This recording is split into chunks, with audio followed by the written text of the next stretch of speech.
Hacking by the CIA. Hey, it's Susan. Welcome to today's episode of the Black Operation or War Crimes Unit. Nice to see you. Greetings from the country of Mexico. You know, these motherfucking assholes, I gotta tell you. Okay. Alright, now, first of all, I was posting on Craigslist advertisements for Fairy Designer Lines, which is a luxury designer brand out of Canada. I'm a rep for the company.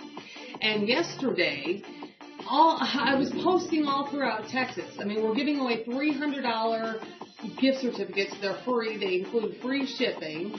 And then I was also advertising the business opportunity. Well, what I noticed today is that all of my postings got deleted. So what apparently they were flagged as being offensive, and Craigslist deleted them all. So what I was doing here in the last hour is that I was trying other states to see if they are going to hack Craigslist nationwide. Now, if they do, this will trail back to Mark Moore and the CIA. Now, how does this all coincide? Well, I'll tell you. My friend Tina Anderson, she was a good friend of mine way before I met my ex-boyfriend, you know, the ex-boyfriend that turned out to be the terrorist. Okay, so she she bought a house in Henderson, Nevada, and posted an ad for a roommate on Craigslist.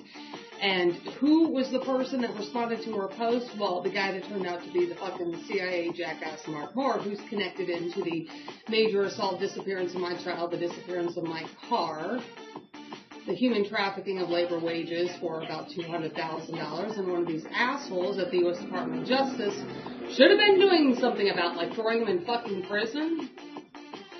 Okay, so anyway, I'm posting today on Craigslist to see if this is going to be a nationwide problem, to see if the CIA is hacking this nationwide. And then I get interfered with my new phone. Now, there was this jackass that I met a few weeks ago.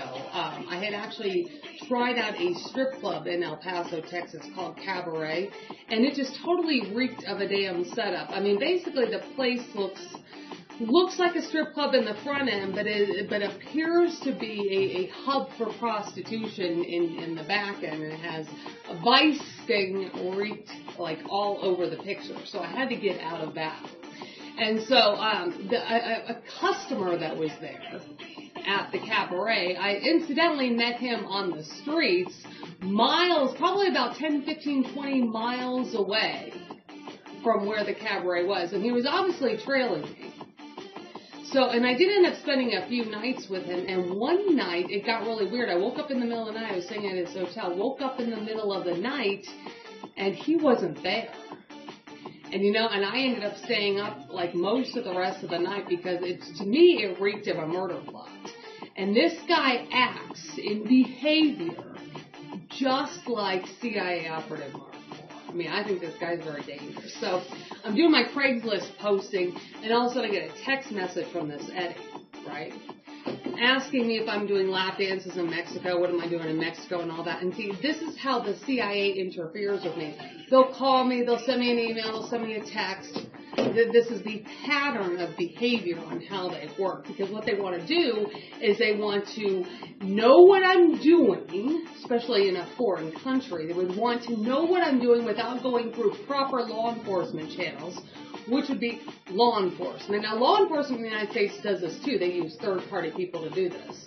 So it's not just specific to the CIA. This is how law enforcement works as well.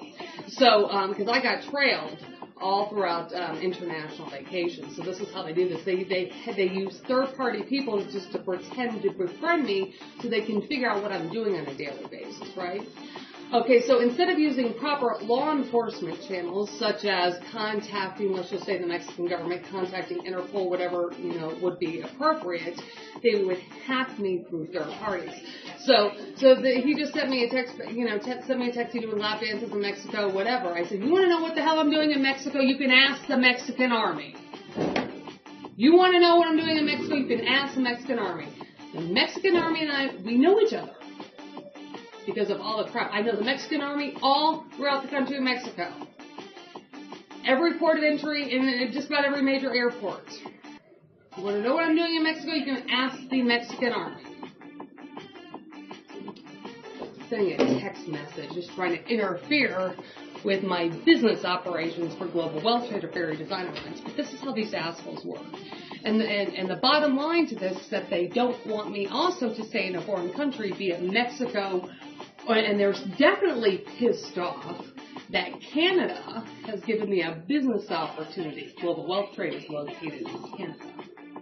Now, if you want to get your free $300 gift certificate from Fairy Designer Lines, just go to the website at the end of this video, enter the Fairy Fashion House, and sign in to create an account, and your free $300 shopping certificate will be emailed directly to you, has no expiration date, includes free shipping, and it's a legitimate company that the U.S. government's trying to interfere with. Today's episode of War Crimes Unit or the Black Operation: keep your stun gun, machine gun, AK-47, or any other automatic weapon handy. There's real criminals and terrorists out there.